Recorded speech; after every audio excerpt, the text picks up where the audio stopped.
Dear friend, let me tell you a story. Just last week, Mrs. Lorraine, 67 years old, living in New Jersey, walked into my clinic. She sighed and told me that for months she hadn't been able to get a good night's sleep.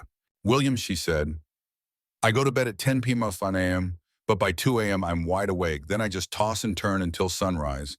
The less I sleep, the higher my blood sugar climbs. And the higher it gets, the harder it is to sleep. I feel trapped. And she's right. Diabetes and insomnia are like two uninvited guests, and when they team up, your body becomes the battleground. Are you experiencing something similar? If you're living with type 2 diabetes, especially after 50, I'm sure you know that feeling, lying in bed, counting each tick of the clock, unable to drift off. Shallow sleep, eyes open at 3 a.m. Then the next morning arrives with fatigue, dizziness, and unstable blood sugar levels. In today's video, I want to explore this with you. Why are diabetes and insomnia so closely connected? What biological mechanisms are happening in your body each night? And most importantly, what can you do to break this vicious cycle step by step? Dear friend, have you ever woken up at 2 or 3 in the morning?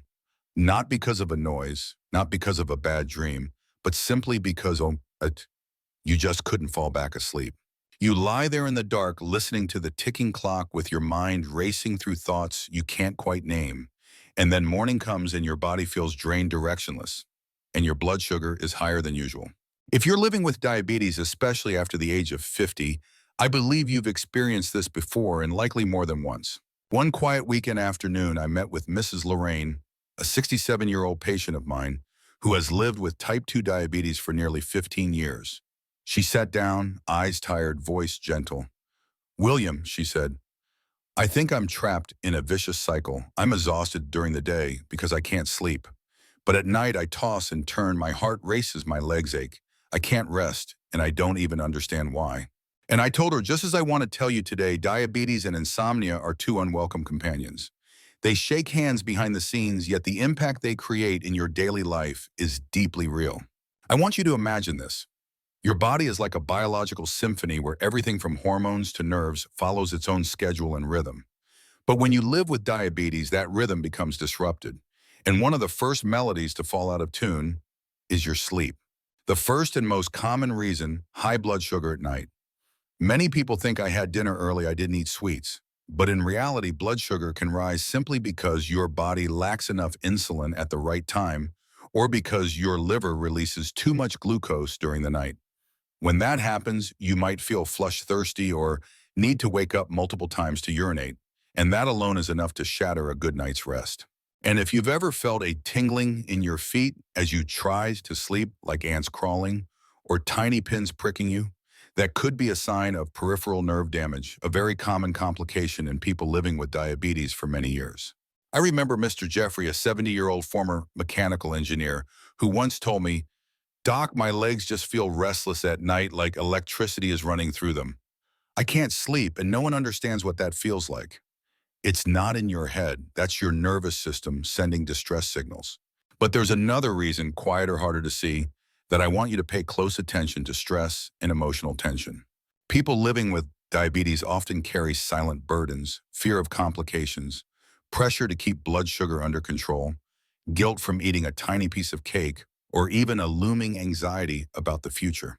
And you know what? These thoughts, when left unspoken, cause your body to release cortisol, the stress hormone. And cortisol is one of the quietest sleep disruptors there is. Some of my patients, when checking their morning blood sugar, see unusually high numbers without explanation. But when we dig deeper, they all had something in common: prolonged sleep disturbances combined with hidden stress. Dear friend, diabetes isn't just a number on a glucose meter. It's a long journey, one where both your body and your mind need to be heard.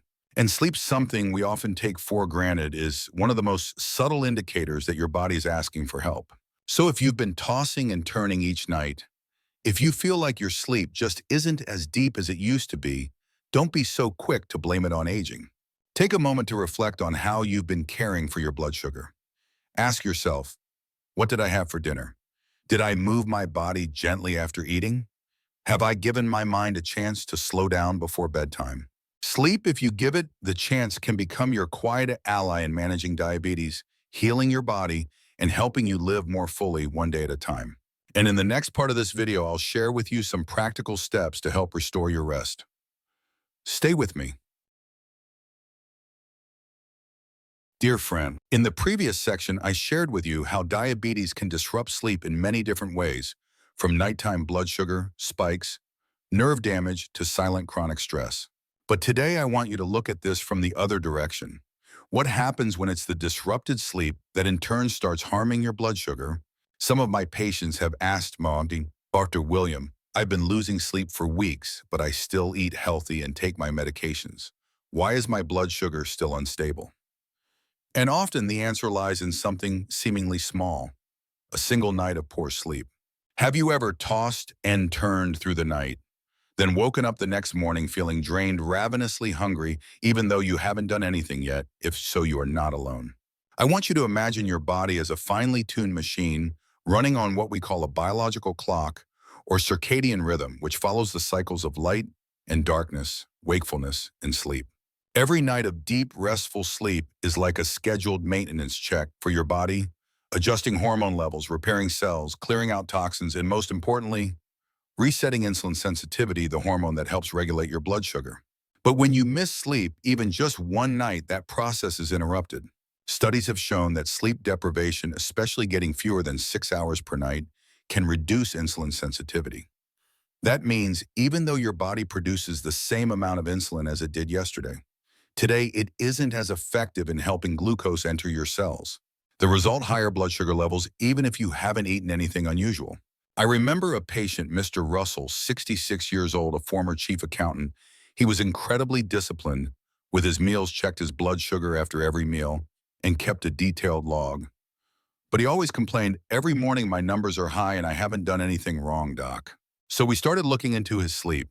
Turns out he was only sleeping 4 to 5 hours a night and often waking up multiple times.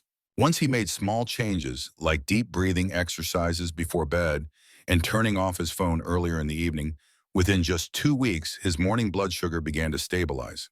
Good sleep is the foundation of good metabolism. When you don't sleep well, your body releases more cortisol, the stress hormone. And as you know, cortisol is a silent saboteur. In diabetes, it quietly increases blood sugar even when you're not eating. That's not all.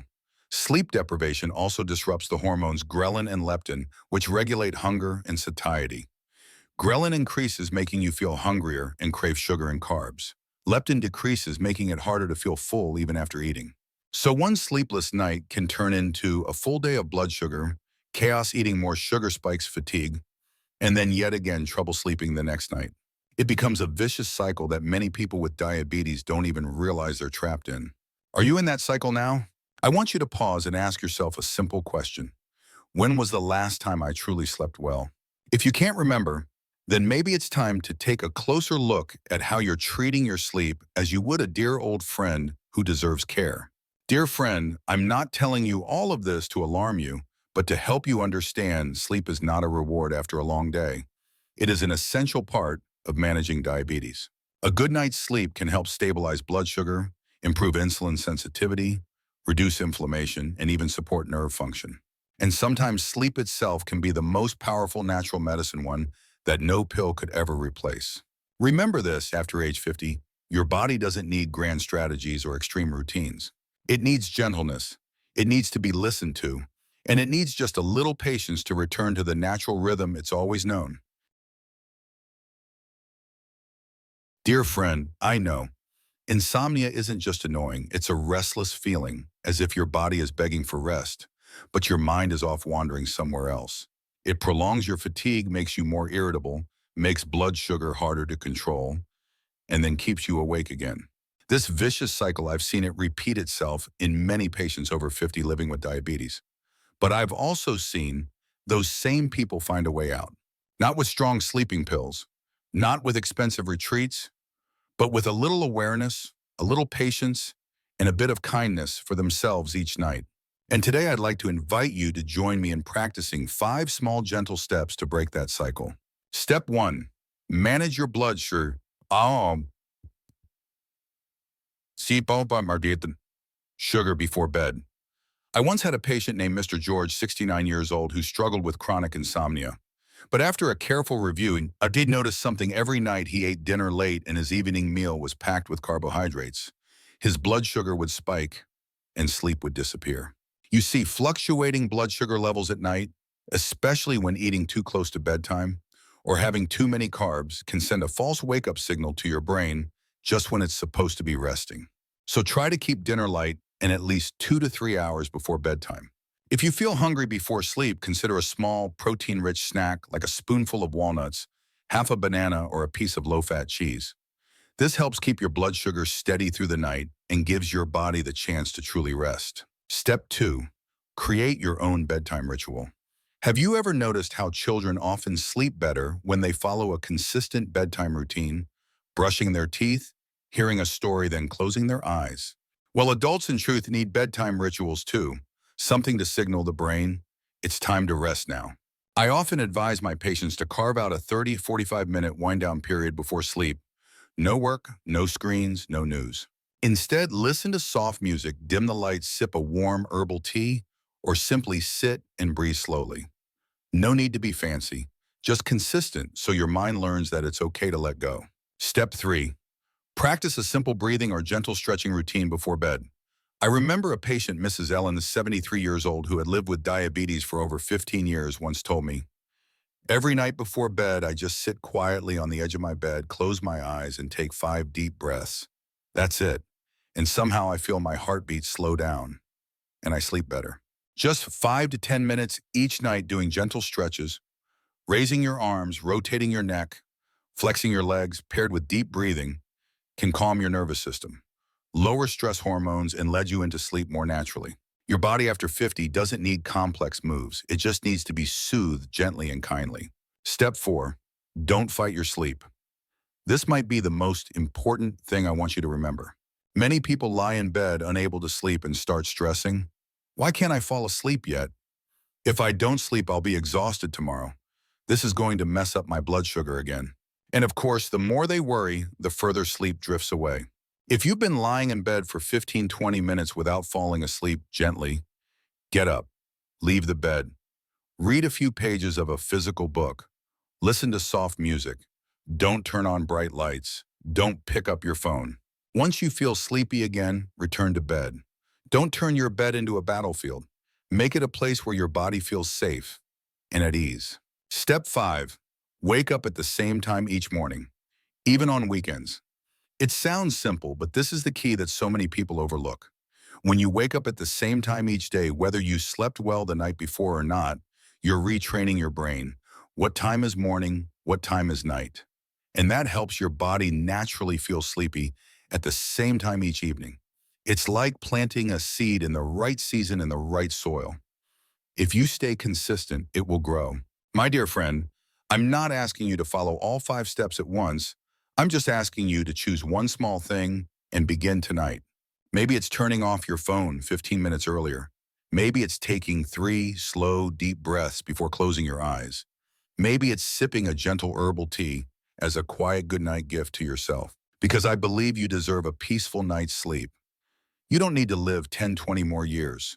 If every night is filled with restlessness, fatigue, and feeling like a stranger in your own body, you deserve to sleep well so you can live deeply, fully, and kindly starting tomorrow morning. Dear friend, I know, living with diabetes is a long, challenging journey. Some days you feel exhausted even before your feet touch the floor.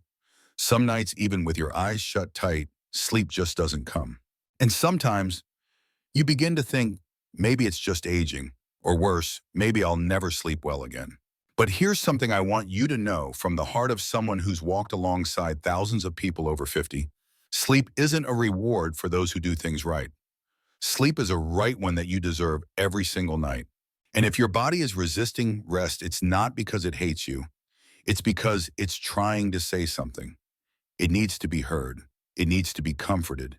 It needs you to become your own friend again. You may never have thought of this before, but I want to gently ask you, when was the last time you were truly kind to your body? The last time you didn't blame it for being tired, but instead placed a hand on your chest and whispered, "It's okay. You did your best today." The last time you chose rest, not because you were exhausted, but because you deserve peace. You see, A full night's sleep doesn't come from medication or sheer willpower. It comes from acceptance that this body has walked beside you for decades, and now it simply needs you to treat it with more tenderness. If tonight you don't sleep well, that's okay. As long as you still want to take care of yourself, you've already taken a beautiful first step. Even if that step is just one slow, intentional breath, your body can already feel it. Dear friend, if this video touched something within you, I invite you to tap like to let me know you're here and you're still choosing yourself. Share with me in the comments. How did you sleep last night? What's the one small change you're ready to begin with? Subscribe to Graceful Health Journey so I, Dr. William Hart, can keep sharing gentle, heartfelt guidance on sleep nutrition, movement, and healing after 50. Because you deserve a restful night. Because every good night's sleep is a quiet affirmation that you still love this life, and you are choosing to live more deeply, more tenderly each day. Wishing you a peaceful night, and I'll see you again in the next video.